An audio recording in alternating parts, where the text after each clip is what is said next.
347 pounds of dog pressed against a nursery door at 2:17 in the morning sounds like a problem.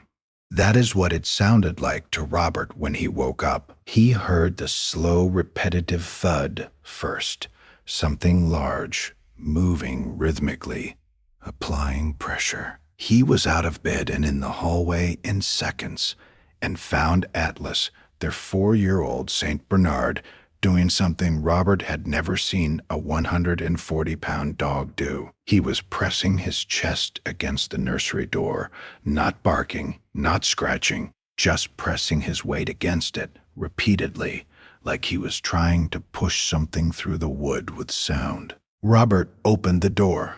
Atlas went immediately to the crib. He stood beside it without touching it and looked up at Robert. The baby, Clara, 11 weeks old, was asleep. She looked fine. Robert checked the monitor. He checked her temperature with the forehead strip. He rocked the crib slightly, and she stirred but didn't wake. He brought Atlas to the bedroom, told him firmly to stay on his bed, and went back to sleep. Atlas was at the nursery door again at 4:50 a.m. If you think you know what was happening, you're close, but not there yet. Robert's wife, Dana, a registered dietitian who had worked in hospital nutrition for 12 years, said the next morning that it was probably anxiety. New household, new sounds, territorial behavior around the baby's space. Dogs do this, she said. It's about the smell, the sounds. He's adjusting. Robert said, "This is the third night." She said, "Give it a week." The week passed. Atlas pressed against the door every night between 2 and 5 a.m. with the reliability of something mechanical. On Thursday of the second week, Robert, running on inadequate sleep and reaching the limit of his patience, moved Atlas's bed to the opposite end of the hallway and put a baby gate at the top of the stairs. Atlas cleared the gate at 3:08 a.m. He stood at the nursery door and pressed his chest against it until Robert got up. Subscribe so you don't miss the moment everything changes. Some stories take a week to become something you'll remember for the rest of your life. Clara's 4-month well visit was that Friday. Her pediatrician, Dr. Vasquez, was a thorough clinician with the specific, unhurried quality of someone who trusted her instruments. She listened to Clara's heart twice. She listened a third time without explaining why. She referred them to a pediatric cardiologist the same day.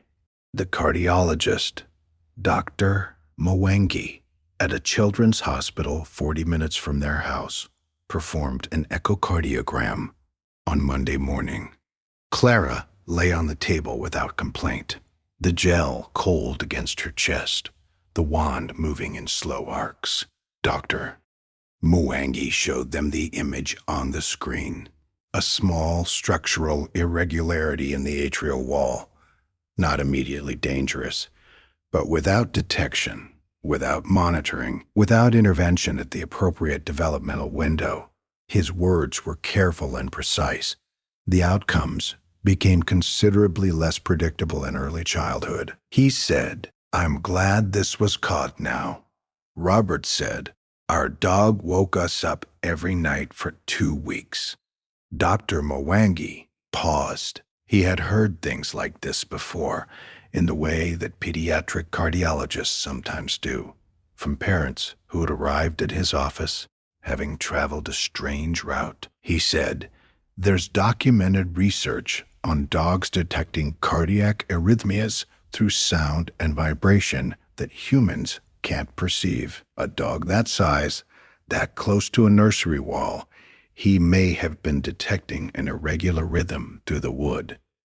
Has an animal ever woken you up when something was wrong? Tell us in the comments. Every story on this channel begins exactly the same way, with someone who almost dismissed what they were seeing.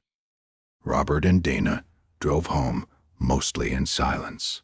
At dinner that night, Dana put a piece of roast beef in Atlas's bowl that had been saved back from their own plates. The good cut, the one they'd been looking forward to all day. Atlas ate it without drama and then walked to the nursery and lay down outside the door. He didn't press against it that night. He simply stayed there. The distinction mattered. Robert understood it differently after Dr. Mwangi's explanation. The pressing had been urgency, something he needed them to act on. The lying there was something else, a maintenance, a continuation of his post under changed circumstances, now that the alert had been received. Clara had her first follow-up with Dr. Mwangi 6 weeks later. The monitoring plan was in place. The intervention window, he confirmed, remained open and appropriately timed. She was going to be fine. That word, fine, traveled through Robert differently than words usually do. He said it to Dana in the parking garage, and she nodded without speaking, and they stood there for a moment before getting in the car. Atlas was at the window when they pulled into the driveway, his massive head filling the lower half of the glass, fogging it with his breath. Clara laughed when she saw him. She had been making this sound for 3 weeks, a specific kind of startled delight that she reserved for Atlas and for no one else. He stepped back from the window to let them in. Subscribe, because what animals carry for the people they love is worth understanding.